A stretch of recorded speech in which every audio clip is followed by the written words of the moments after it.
yes, protest. I am requesting you also maintain the same. Understood? I understand. Before your Relations between India and China have been worsening in recent months, but experts feel the two world powers are not just facing off along their disputed border in the Himalayan region. नमस्कार दोस्तों, समाचार हिंद में आपका स्वागत है। बहुत मारा दोस्तों, बहुत मारा। तावंग के बारे में तो आप लोगों ने सुना होगा। भारतीय सैनिकों ने चीनी सैनिकों को बहुत मारा, उठा उठा के मारा, बहुत पेला दोस्तों आपको पूरी घटना बताता हूँ कि क्या हुआ, कैसे हुआ। लेकिन उससे पहले अगर आपने वीडियो को लाइक नहीं किया तो लाइक ज़रूर कर दीजिएगा और चैनल को सब्सक्राइब करना ना भूलिएगा। तो दोस्तों 9 दिसंबर तावंग में, जो कि अरुणाचल प्रदेश में पड़ता है, वहाँ पे भारतीय सैनिक और चीनी सैनिकों की झड़प हुई। और उस झड़प में हमारे भारतीय सैनिकों ने जो है करीब 300 से 400 चीनी सैनिकों को खदेड़ा, बहुत बुरी तरह खदेड़ा। लेकिन ये पहली बार नहीं हुआ दोस्तों पहली बार 2017 डोकलाम में हमारे भारतीय सैनिकों के बीच में और चीनी सैनिकों के बीच में झड़प हुई। उसके बाद फिर पिछले साल 2021 में जून में गलवान में जो है दोबारा से झड़प हुई हमारे भारतीय सैनिकों के बीच में और चीनी सैनिकों के बीच में। और उस लड़ाई में काफ़ी हमारे भारतीय सैनिक जो है शहीद हो गए और काफ़ी जो चीनी सैनिक है वो भी मारे गए। हालांकि चीन ने आज तक भी जो है उनके कितने जवान असल में मरे थे, उनकी संख्या क्या थी, आज तक उन्होंने सही रूप से नहीं बताया है दोस्तों। उसके बाद 9 दिसंबर को अरुणाचल प्रदेश तावंग में हमारे भारतीय जवान सैनिक जो है LAC पे तैनात थे, जिसको कि लाइन ऑफ एक्चुअल कंट्रोल कहा जाता है। तो उन्होंने देखा करीब 300 से 400 चीनी जवान LAC के अंदर घुसपैठ कर रहे हैं। बस तो क्या था, उसके बाद उन्होंने निकाले डंडे और जो दबा के डबा डब उनके दबा के मारे, खोल खोल के मारे दोस्तों, बहुत मारा, बहुत मारे। उनके डंडे के साथ पत्थर वत्थर जो हाथ में आए वो दबा दबा के मारे उनके।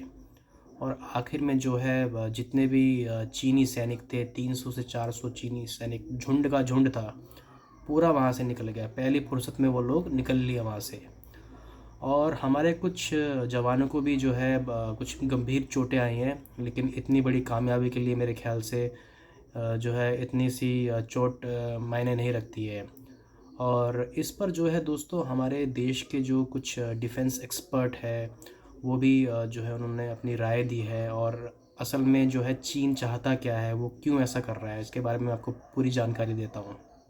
It looks it's a twin purpose. One is they don't want India to emerge as a major economic power or major production center, global production hub or service provider center, one thing, and they don't want to see the India's emergence as a economic power. Secondly, they don't want India to play greater role in international politics, especially after the last G20 meeting, तो दोस्तों आपने सुना जो हमारे defence expert है कामर आगा जी, उनके हिसाब से चाइना ये नहीं देख पा रहा है कि जो भारत है हमारा, वो दिन प्रतिदिन जो है एक बहुत ही शक्तिशाली देश के रूप में जो है परिवर्तित हो रहा है। अगर उसको हम आर्थिक रूप से बोले या उत्पादन के रूप में बोले।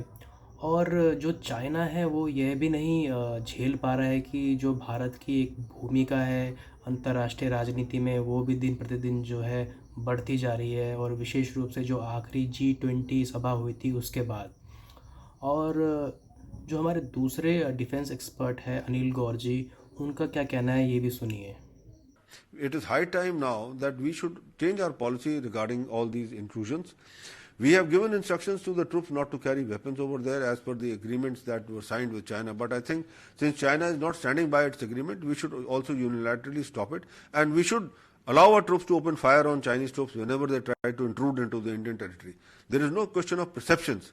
Perception, China knows very well what is its area, but it keeps intruding into Indian territory, and it will keep doing that till the time we do not take a resolute stand against them, and that resolute stand is open fire on them. Once you do that, China will stop sending its troops over there. and that is what is required. तो दोस्तों आपने सुना जो हमारे defence expert हैं अनिल गौर जी, उनका कहना है कि अब समय आ गया है और यह भारत को बहुत पहले ही कर लेना चाहिए था घुसपैठ को लेकर अपनी रणनीति बदलने का। और जो हमारे भारतीय जवान हैं उनको निर्देश दिए गए हैं भारत सरकार की तरफ से कि LAC पर कोई भी हथियार नहीं रखेगा, क्योंकि भारत और चीन के बीच में एक समझौता हुआ है। लेकिन जब चीन इस समझौते की ऊपर खरा नहीं उतर रहा तो हमें भी इस समझौते को एक तरफ रखकर जो है अपने भारतीय जवान को निर्देश देने चाहिए कि अगर कोई भी चीनी सैनिक घुसपैठ करने की कोशिश करे तो उस पर सीधा ही गोली दाग दे।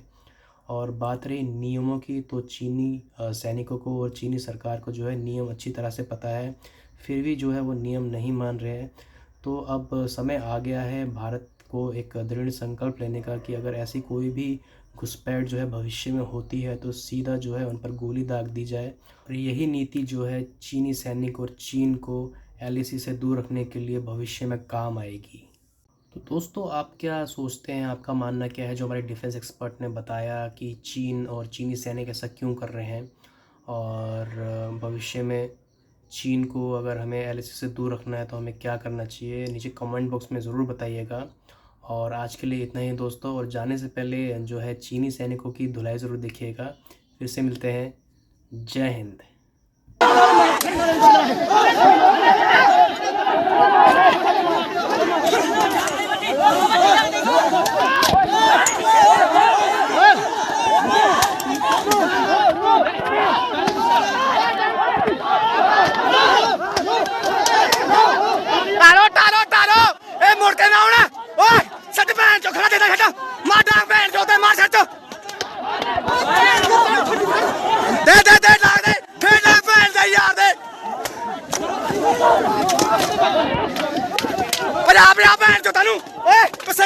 चलो आगे, आगे चलो, पैन चलो, चल आगे, आगे बढ़,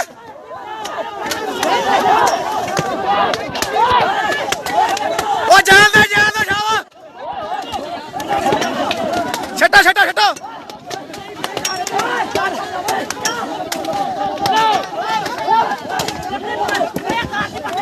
ये दोबारा नहीं और गए।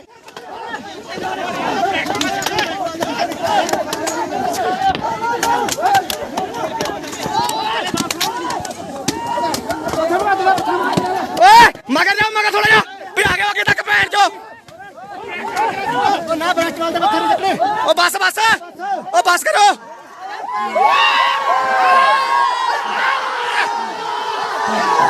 गौर शाबाश, परे हो जा, ओ बस परे हो जाओ, परे हो जा।